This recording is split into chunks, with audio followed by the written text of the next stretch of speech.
24 people have resigned, CEOs, members of government worldwide. But I haven't seen any arrests or investigations here in the United States from this Department of Justice. Prince Andrew, Duke of York, who has since been stripped of his royal titles due to his affiliation with Jeffrey Epstein, has been arrested.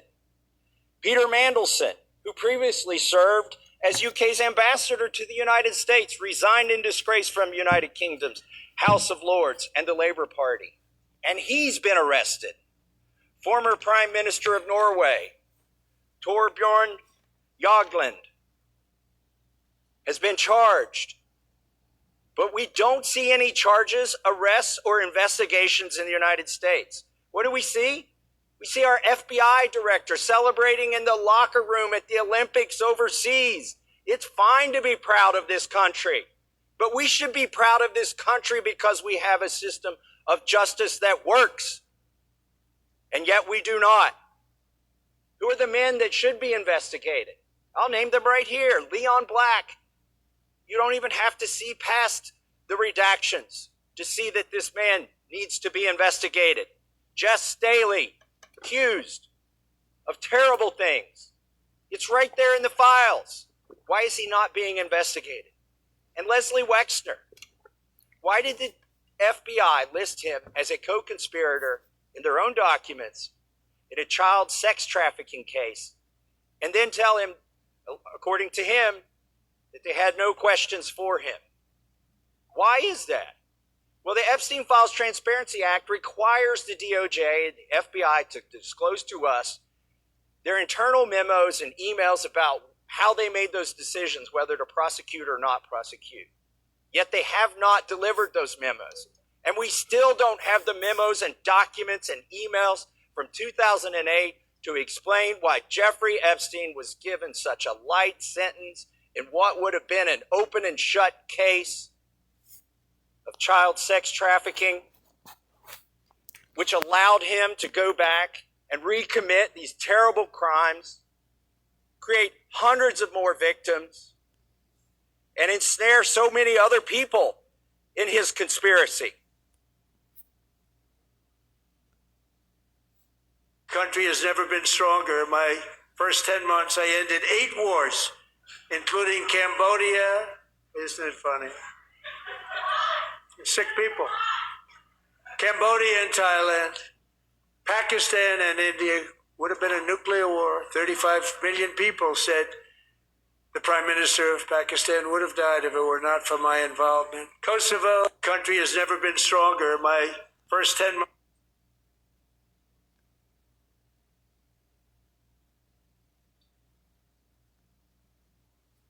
Trump is a low-life fucking piece of shit. He don't give a shit about you. He don't give a shit about me. He don't give a shit about anybody in this fucking country. He's all fucking full of shit. To save face, he is going to fucking spill blood. He's got 50,000 troops, warplanes, warships, ready to pounce on fucking Iran. He is going to spill blood to get us to forget about the GDP, the fucking unemployment fucking numbers, the inflation, and what went down on these fucking tariffs. Who knows how much fucking money that's gonna cost the taxpayers from his fucking blunder. And now he's willing to spill fucking blood. Iranian blood, and I'm scared shit that'll be American blood. There's 50,000 troops there. You stupid fucks who gave him this fucking power. You stupid bastards. What you did will never fucking be forgiven.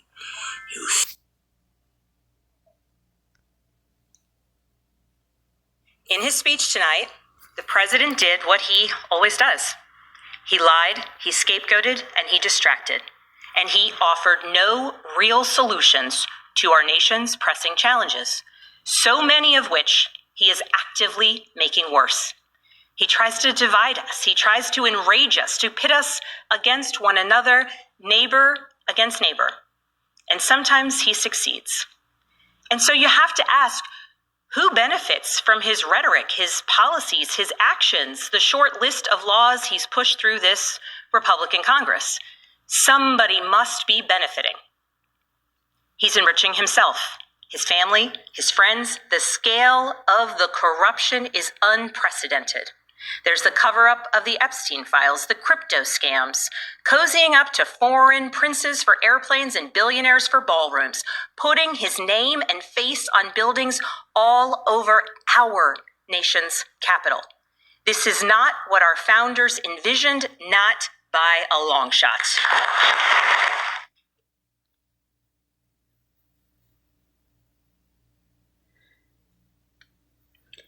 I want to give all praise and glory to Yahweh Bahasham, Yahushai Bahasham Ha Rakakwadash.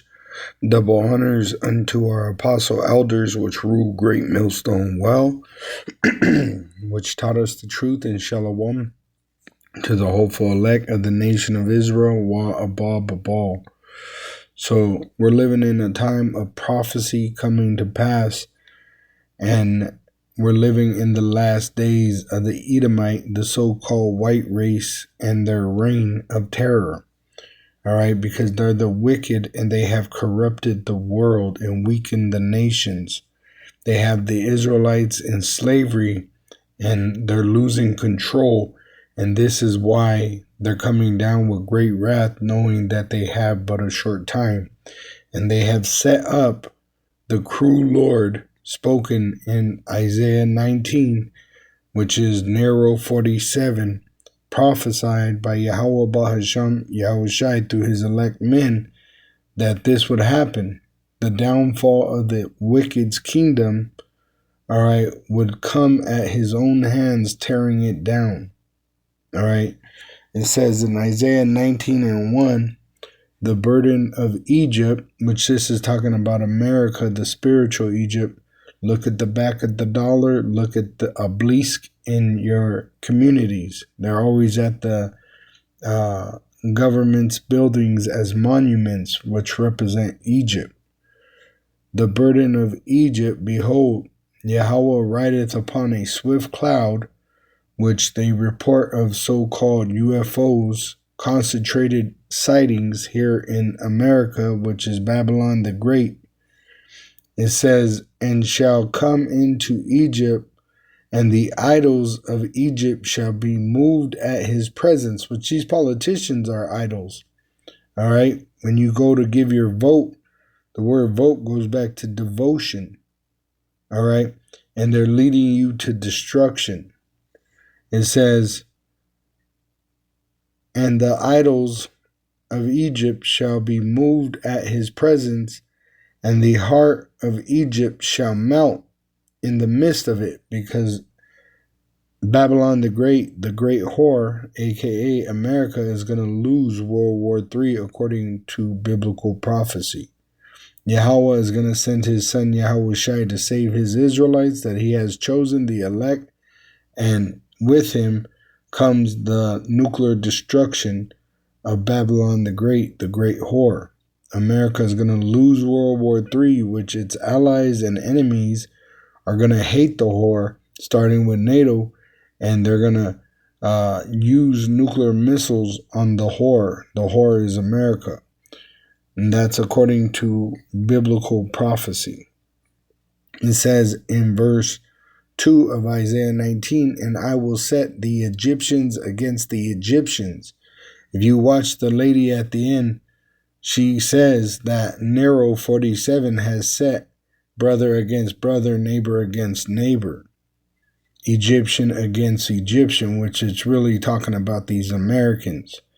And they shall fight every one against his brother and every one against his neighbor, city against city and kingdom against kingdom. The kingdom against kingdom is World War III, which America is going to lose that war according to biblical prophecy after they make the implantable microchip mandatory for buying and selling, which they just came out and said that they're going to implement FedNow this year, 2026, which they're going to go digital, and they're going to require you to have a digital wallet to hold the digital currency, which will be an implantable microchip, which will condemn the Israelite that accepts it to the nuclear destruction of Babylon the Great that are here in America. And we've been giving you warning by the spirit of prophecy of Yahweh Ba'asham Yahushai. And if you don't take heed, your blood is upon your own head. All right. But if you take heed, the reason you're taking heed is the Lord is dealing with you to repent so that he could save you when his son returns. It's all design. It's all by design. All right. That all these things happen. And it's according to biblical prophecy. The Bible is the word of the Almighty Yahweh, and it speaks of his son Yahushai. And he has a holy people, the Israelites, and out of them come holy prophets. All right. It says in Isaiah 19:3, and the spirit of Egypt, which is slavery, they have all the 12 tribes enslaved in America, shall fail in the midst thereof, and I will destroy the counsel thereof. The counsel is the way things were ran, right, according to their democracy, the two horns, the Republican and the Democrat. But now they're speaking as a dragon, all right, which they're coming down with draconian law.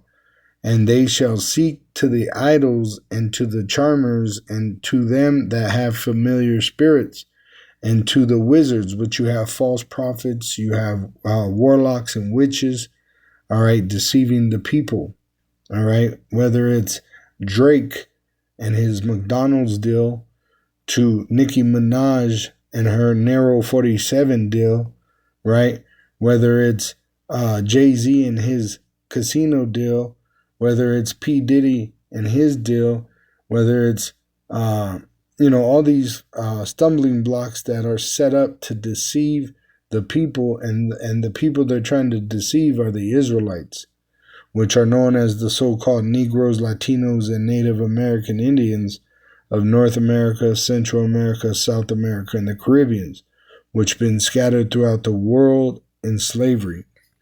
All right? And we're coming to the end of our slavery, and we know because we're remembering ourselves and calling upon our power, Yahweh, and his son Yahushai will save us. And Esau and the other nations are seeing it, and they're scrambling. That's why you see all these things happening. They're scrambling. They know that they're at their end, and their only answer is to come down with a great sword. All these things in the news, like Iran, everything, it's all biblical prophecy.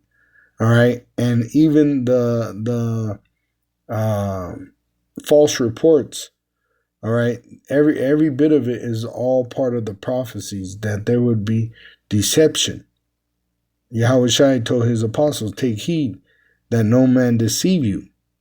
According to the prophecy, take heed. All right, because we have a sure word of prophecy, and you would do well if you took heed as an Israelite. Pay attention. Isaiah 19 verse 4, and the Egyptians, the Americans, will I give over into the hand of a cruel lord. The cruel lord is Nero 47. I just played you all those videos of the complaints. And those are the people that work right beside him, right? It says, and a fierce king shall rule over them, which he's trying to make war with everybody. Right, which is going to lead into a World War III, which is already set up, but it's going to end.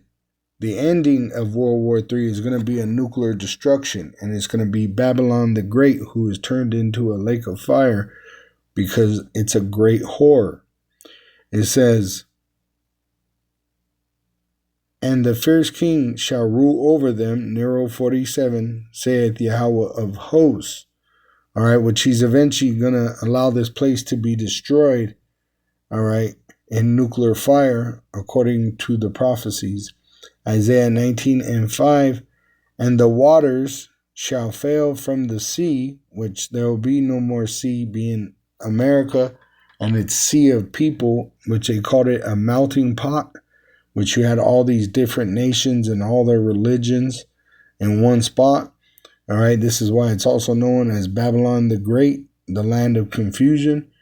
The Lord's going to sweep it from the earth by nuclear missiles, and he's going to put it in the hearts of men, the heathen that are confederate with the wicked, and they're going to, as it says in Revelation 17, eat the whore of this flesh.